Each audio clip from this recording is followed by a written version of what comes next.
곧 부활절이 오는데 이 부활절이나 추수감사절이나 크리스마스 때가 되면 우리만큼 열심히 활동을 하는 사람들이 있습니다. 누구냐면 무신론자들입니다. 무신론자들.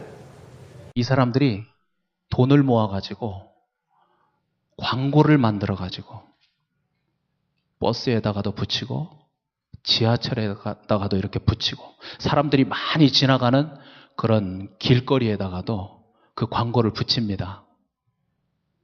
저는 지난 크리스마스 때 뉴욕시티에 가보지는 않았는데 지난 크리스마스 때도 맨하탄에 있는 타임스퀘어에 2월 10일부터 한 달 동안 그 사람들이 만든 광고가 붙어 있었답니다.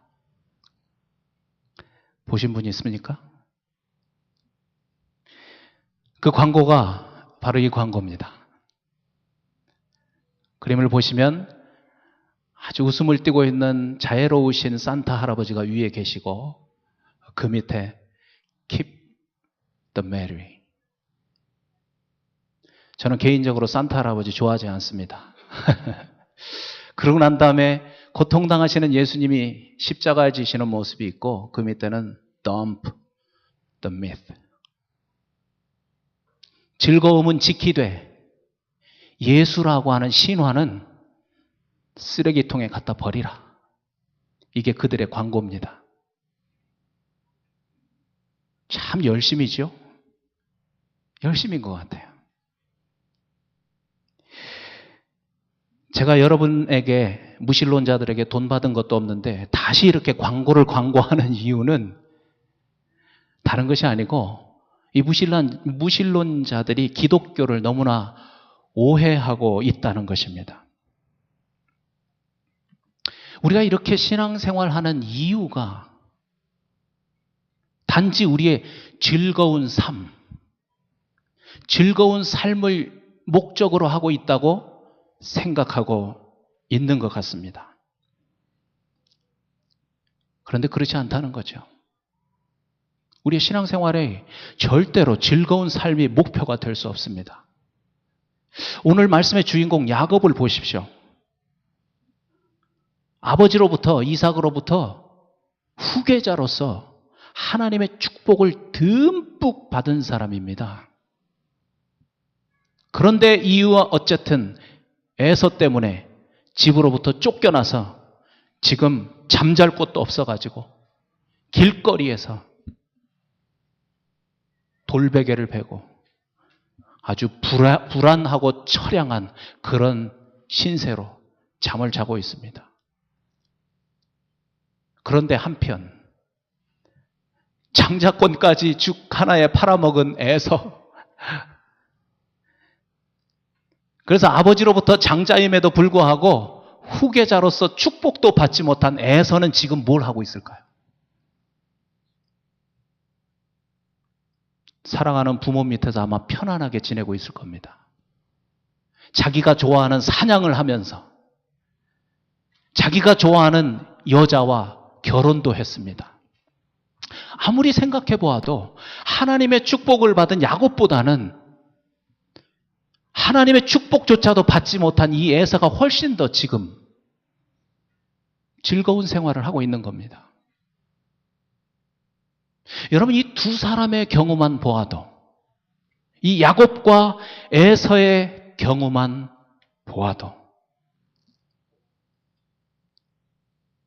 하나님의 축복이라는 것이, 그래서 우리가 교회를 다니는 이유가 단지 즐거운 삶을 살기 위한 것이 아니라는 것, 그것은 아주 심각한 오해라는 것을 우리가 알 수 있습니다. 교회를 다니면서조차도 만약에 내가 교회 오는 이유가, 내가 신앙생활하는 이유가 즐거운 삶을 위한 것이라고 생각했다면 여러분은 하나님이 없다고 광고를 하는 저 사람들, 저 무신론자들과 같은 오해를 가지고 교회를 다니고 있는 겁니다.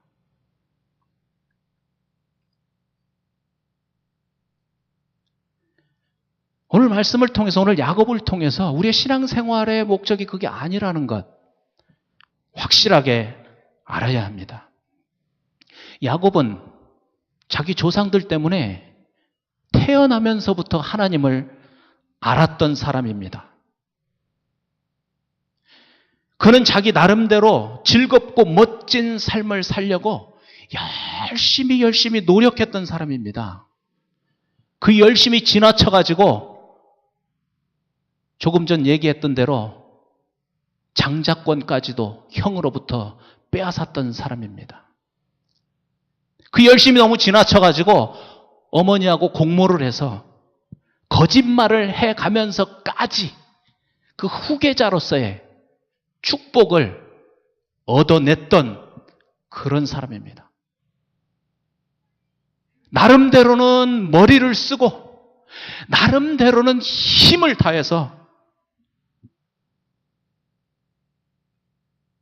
즐겁고 멋진 삶을 살아보려고 그렇게 노력했던 그런 사람입니다. 그런데 그 모든 것이 자기의 생각대로 되지 않았습니다. 수고에 비해서 얻은 것이 지금 하나도 없다는 것을 우리가 야곱을 통해서 봅니다. 말씀드린 것처럼 오히려 형 때문에 집에서 쫓겨나는 그런 신세가 되고 말았습니다. 이런 일이 오리라고는 생각하지 않았을 겁니다. 오히려 제 생각에는 야곱은 이제 내가 장자권도 뺏었고 이제 아버지로부터 축복도 받았으니까 멀지 않은 날에 내 형 에서는 쫓겨나고 말 거야. 그런 생각을 하지 않았을까요? 그런데 그게 아니었습니다. 그게 아니었습니다.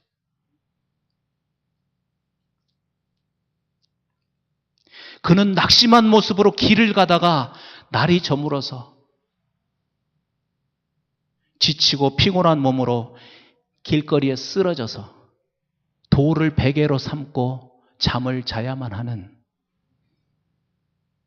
그런 신세가 되어버린 것입니다. 여러분, 그런데 오늘 말씀의 하이라이트는 그러한 야곱을 하나님이 찾아오셨다는 겁니다. 그러한 야곱을 하나님이 찾아오셨다는 것입니다. 야곱은 이날 하나님을 만나는 그 경험을 통해서 그의 삶이 완전히 바뀌게 됩니다. 변화를 받습니다. 이미 읽으신 것처럼 하늘로부터 사다리가 내려오고 그 사다리의 끝이 하늘에 닿아 있는 것을 보게 됩니다.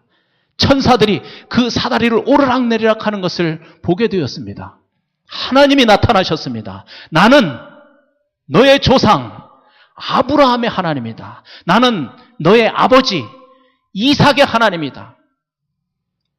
내가 너를 축복하겠다. 네가 누워있는 이 땅을 내가 너에게 주겠다. 그렇게 약속하시면서 오늘 말씀 15절에서 이런 약속을 하십니다.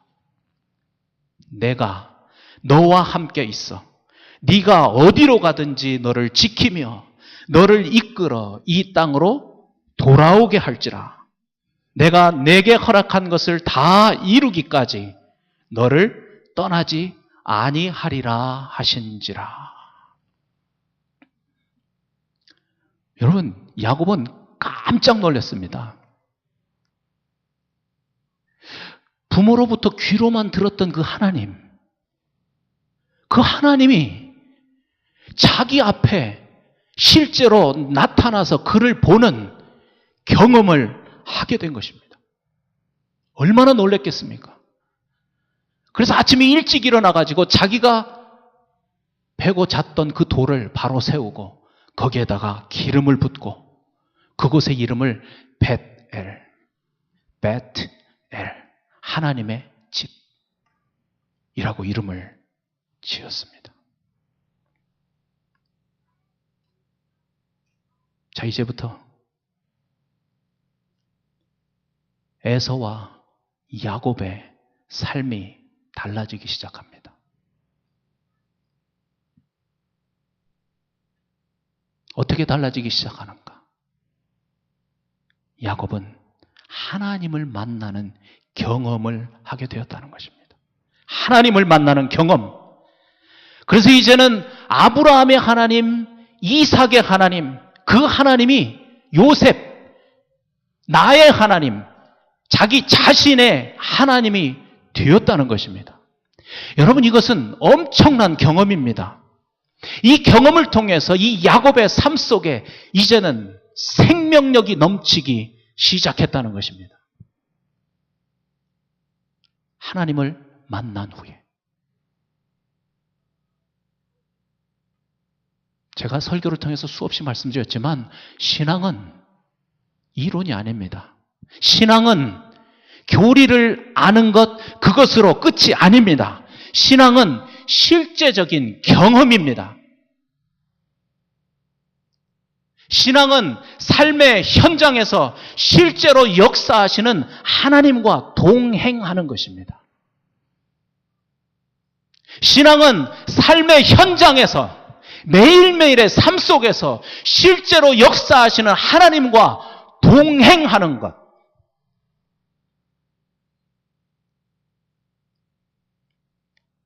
그것이 신앙입니다.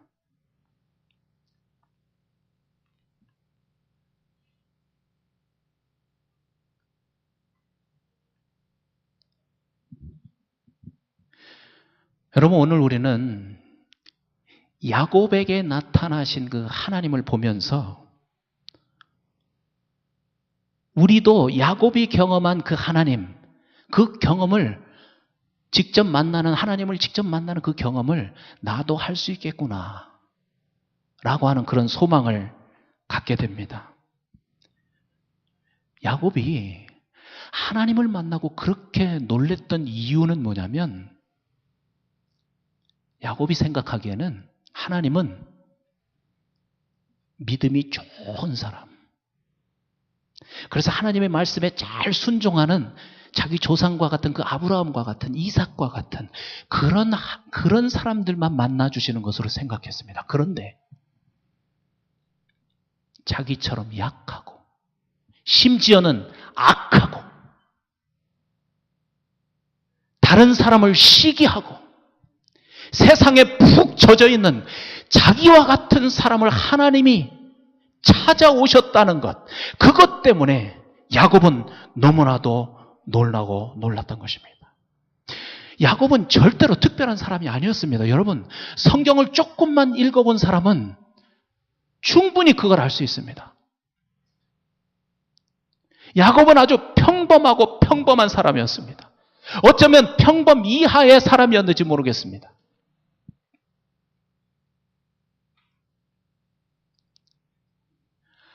하나님은 오늘 말씀을 통해서 야곱을 만나신 그 하나님이 우리에게 말씀하시는 것입니다. 첫째, 너희가 알아야 될 것은 나는 성경에 기록되어 있는 그 인물들처럼 아브라함이나 이삭이나 아니면 다윗이나 아니면 성경의 구약 성경에 있는 그 선지자들처럼 아니면 신약에 있는 사도들처럼 믿음이 대단한 사람들, 그런 사람들만 내가 만나는 게 아니라고 말씀하시는 것입니다.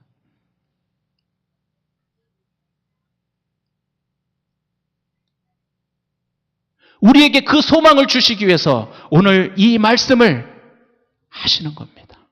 우리처럼 평범한 사람들, 우리처럼 부족한 사람들, 그런 사람도 하나님이 찾아오시고 우리의 삶 속에 들어오시고 그런 사람의 삶 속에 들어오셔서 하나님을 직접 경험하게 하시는 그런 하나님이시라는 것을 알라는 것입니다. 여러분, 그런데 야곱이 이렇게 부족하고 어떻게 보면 좀 거짓말을 하는 그런 악한 사람이지만 야곱에게 하나 있었던 특징이 하나 있습니다. 그건 뭐냐면 하나님을 바라는 마음이 그의 마음속에 있었다는 겁니다. 하나님을 바라는 마음, 하나님을 기대하는 마음. 그래서 앞에서 말씀드린 것처럼 형에게 죽 한 그릇 주고 그 장자권을 자기가 가지려고 그랬던 겁니다.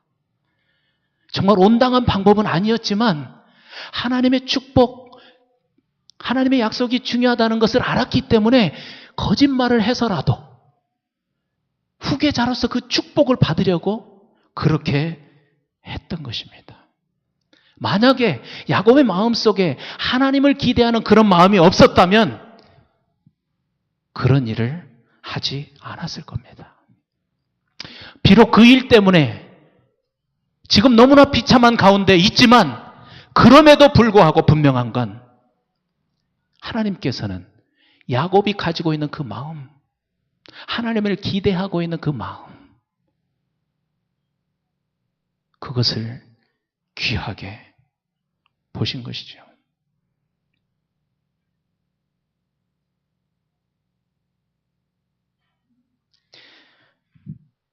여러분, 왜 오늘 이렇게 이 자리로 오셨습니까?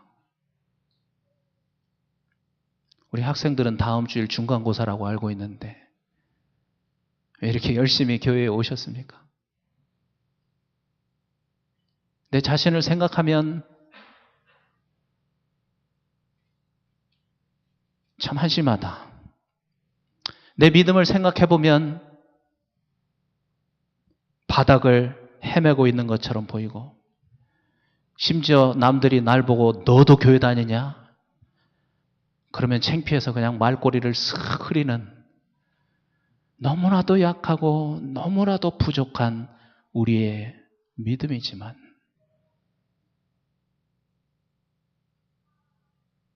왜 오늘 이 자리에 오셨습니까?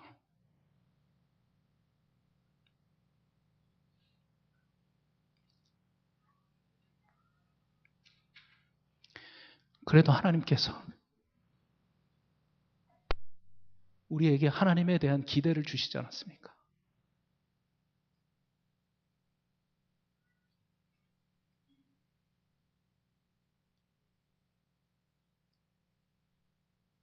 너무나도 작은 믿음인데 너무나 약하지만 우리의 마음속에 하나님에 대한 기대가 있기 때문에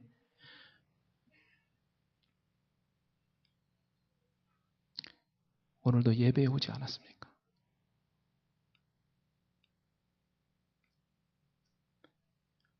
야곱이 바로 그런 사람이었습니다. 야곱이.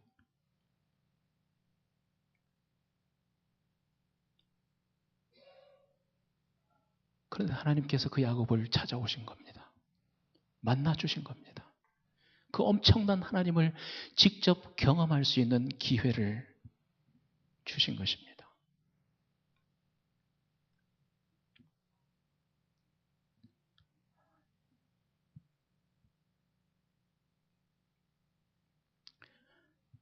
저도 마찬가지였지만 참 오래전에 십자가에 관한 말씀을 듣고 하나님은 믿어야 되는 거구나.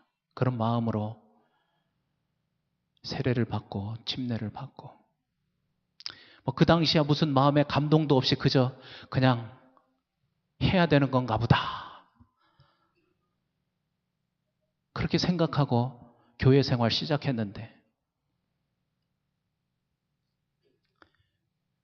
그래도 하나님이 그 작은 믿음 주셔서 그 작은 신앙의 양심 주셔서 그래도 내가 하나님의 자녀지. 그래도 내가 하나님의 딸이지. 그래도 하나님의 아들이지.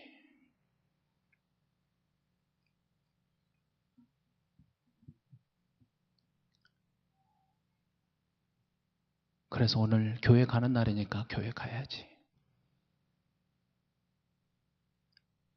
하나님이 인도해 주신 겁니다.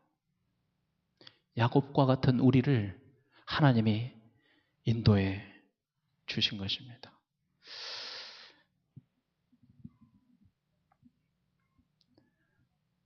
여러분, 저는 이 야곱을 생각할 때마다 하나님이 너무나 가까이 계신다는 것을 느끼면서 너무 감사하고 행복합니다.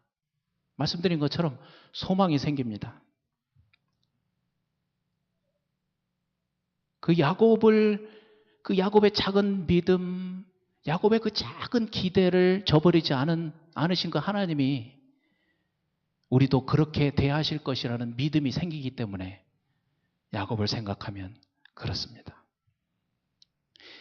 잠언 8장 17절에 보면 이렇게 말씀하십니다. 나를 사랑하는 자들이 나의 사랑을 입으며 나를 간절히 찾는 자가 나를 만날 것이니라.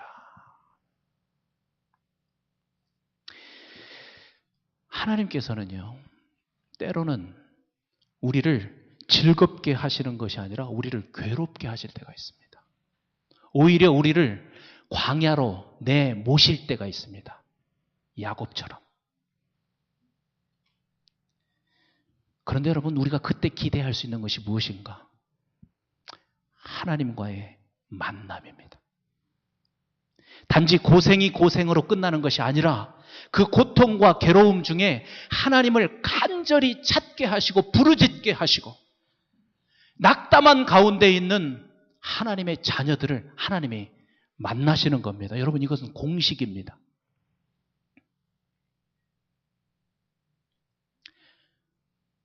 여러분, 우리는요, 본성적으로 참 교만한 존재라는 것, 그걸 인정할 수밖에 없습니다. 조금만 잘 나가면 하나님 찾지 않습니다. 조금만 누가 알아준다고 하면 하나님 거들떠보지도 않습니다. 하나님에 대해서 기대하지 않습니다. 그럴 때는 하나님이 옆에 나타나셔도 그 하나님을 알아볼 수가 없습니다. 그래서 교만이 무서운 겁니다. 그래서 성경은 수도 없이 교만하지 말라고 경고하시는 겁니다. 교만한 자에게는 은혜를 베푸지 않는다고 말씀하시는 것입니다. 왜냐하면 교만한 자는 은혜를 베풀어 봐야 그것을 누릴 수가 없기 때문에 그렇습니다. 마치 돼지에게 진주를 던지는 것하고 똑같습니다. 그래서 하나님께서 사랑하는 자녀들에게 곤고한 날을 주시는 겁니다. 고난의 날을 주시는 것입니다. 만약에 여러분 중에 내가 지금 그러한 상황 가운데 있다고 생각이 드시면 이것은 다른 의미가 아니라 하나님께서 나를 만나자고 하는 사인이라고 생각하면 됩니다. 정확합니다. 마음을 겸손하게 낮추고 나와 인격적으로 만나자고 하시는 하나님의 사인인 것입니다.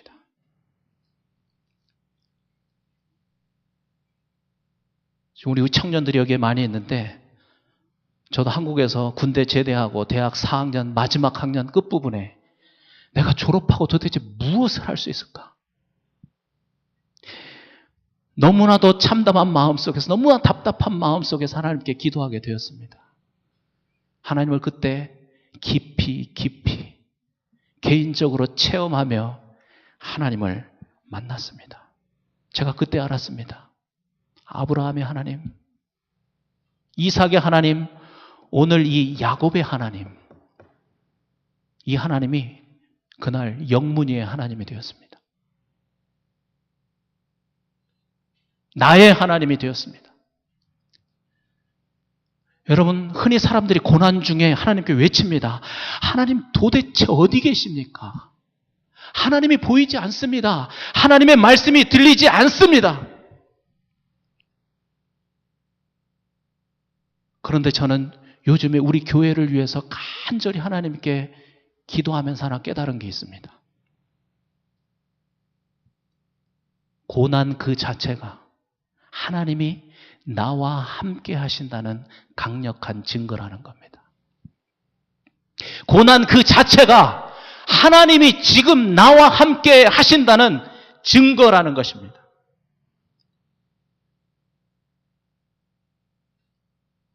교만한 마음을 가지고 있을 때는 왜 나만 이 고생을 하고 있느냐고 부르짖습니다.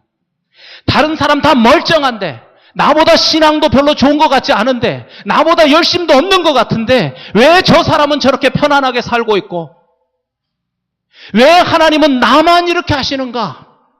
왜 나만 이렇게 고통을 주시는가? 교만한 마음을 가지고 있을 때는 기도하면서조차도 그 생각이 듭니다. 기도하면서조차도.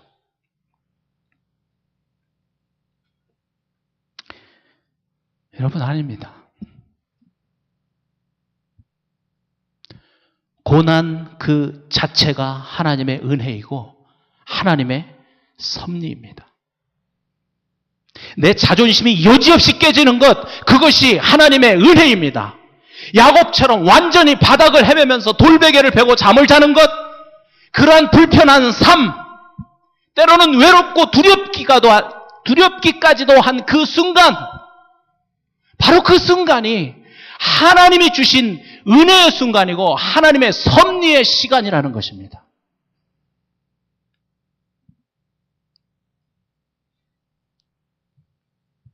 왜냐하면 그게 바로 그 크신 하나님을 만나는 통로가 되기 때문에 그렇습니다. 저는 오히려 걱정하는 게 있습니다. 교회를 다니는데도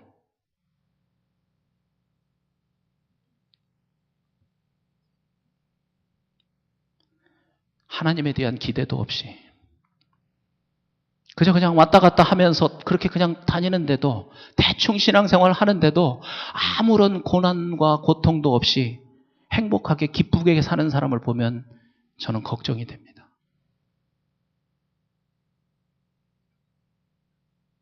혹시 하나님이 저 사람을 버린 거 아닌가? 혹시 저 사람은 하나님과 상관이 없는 구원받지 못한 사람이 아닐까?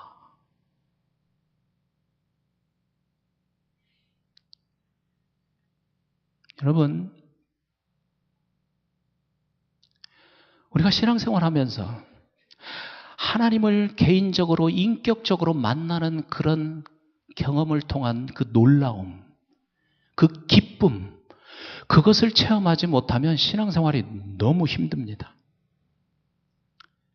하나님과 세상을 저울질하면서 어떤 게 좋을까? 왔다 갔다 하면서 사는 그 삶은 너무나 피곤한 삶입니다.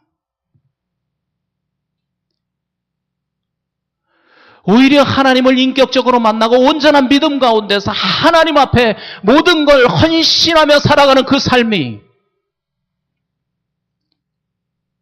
인간적인 생각으로는 그 삶이 피곤하고 힘들이라고 생각하지만 아니라는 것입니다.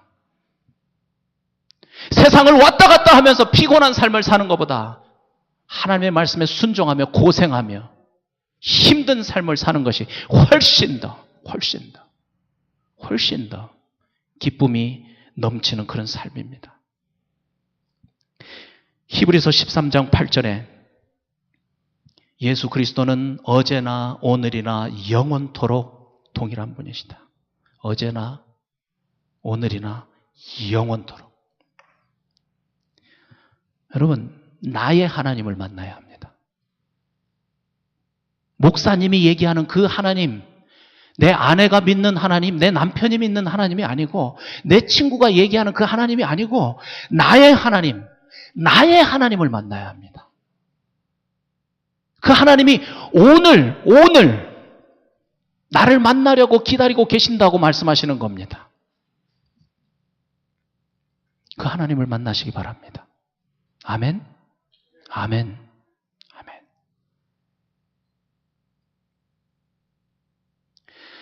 그 하나님을 만나면 변화되는 것이 하나 있습니다.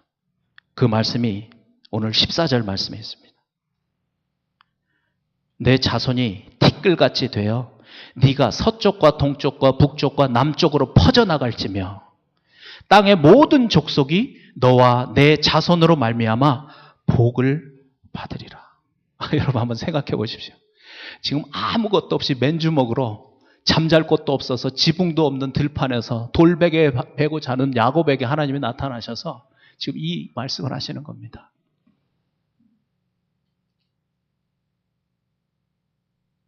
믿어질까요? 그 말씀이 가슴에 와 닿았을까요? 모르겠습니다. 그러나 분명한 건 하나님께서 야곱에게 주신 이 비전을 하나도 빼지 않고 이루셨고 지금도 이루어가고 있다는 것입니다. 여러분, 하나님을 인격적으로 만나면 비전이 달라집니다. 이것은 한 사람도 예외가 없습니다. 자신이 생각하지 못했던 큰 비전을 갖게 됩니다. 도저히 내가 이걸 과연 할 수 있을까? 라고 생각이 들 만한 그러한 비전을 하나님께서 주십니다. 내 가정, 내 자식, 내 남편, 내 아내, 내 부모, 나. 모든 것이 내 중심적이었던 그런 사람이 하나님을 만나면 그 비전이 동서남북으로 상상할 수 없을 만큼 넓어질 수밖에 없습니다. 땅의 모든 민족이 너와 네 자손으로 말미암아 복을 받으리라. 여러분, 자기 몸 하나 제대로 가눌 수 없는 이 야곱에게 자기 가족도 아니고 자기 민족도 아니고 자기 나라도 아니고 온 민족이, 세상의 모든 민족이 너와 네 자손으로 말미암아 복을 받으리라고 하는 그 엄청난 비전을 주시는 것입니다. 성경을 읽어보십시오. 하나님께서는 분명히 지금도 그 비전을 이루어가고 계십니다. 이미 우리의 믿음의 조상들을 통해서 이루셨고 지금 야곱의 영적인 아들과 딸이 된 우리를 통해서 지금 그 비전을 계속 이루어가고 있는 겁니다. 여러분, 이건 절대로 허풍이 아닙니다. 이건 절대로 먼 훗날 이루시겠다고 하신 말씀이 아니고 이미 이루어져 왔고 지금도 계속해서 이루어져 가고 있다는 것입니다. 누구를 통해서? 하나님을 인격적으로 만난 사람들을 통해서. 오늘도 주님의 비전은 계속해서 이루어져 가고 있습니다. 언제까지? 주님이 이 땅에 오시는 그날까지.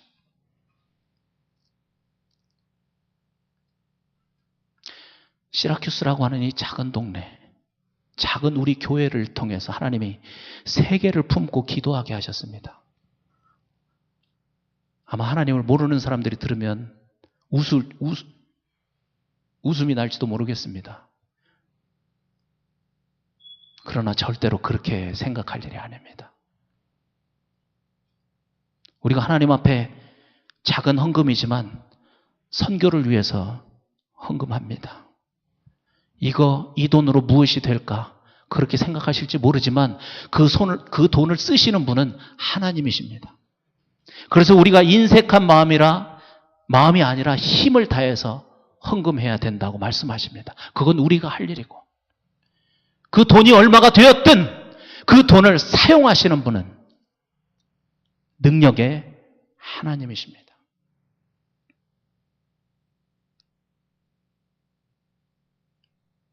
무신론자들, 우리가 우리의 즐거움을 위해서 신앙생활한다고 생각하고 하나님 없이도 충분히 즐겁게 살 수 있어. 그러니까 예수라고 하는 그 신화는 버리라. 쓰레기통에 내다 버리라. 여러분, 하나님을 정말 인격적으로 만나게 되면 하나님께서 주신 그 비전 때문에 내 삶의 즐거움을 하나도 아까움 없이 쓰레기통에 갖다 버릴 수 있습니다.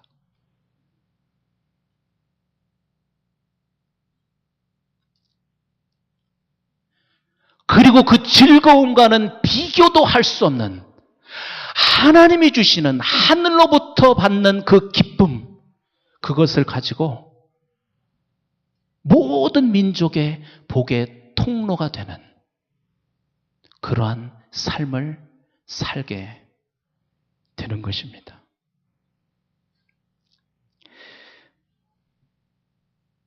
여러분, 다시 한번 설교를 마치면서 여러분께 말씀드리고 싶습니다. 하나님은 특별한 사람들이 하나님이 아닙니다. 오늘이라도 하나님이 여러분을 찾아오실 수 있습니다. 우리의 마음속에 작은 기대만 있어도 하나님에 대한 그러한 마음이 우리에게 있을 때 하나님 우리를 찾아오십니다. 만나주십니다. 인격적으로 1대1로 나의 하나님이 되어주십니다. 우리의 비전을 큰 비전으로 바꾸어 주십니다.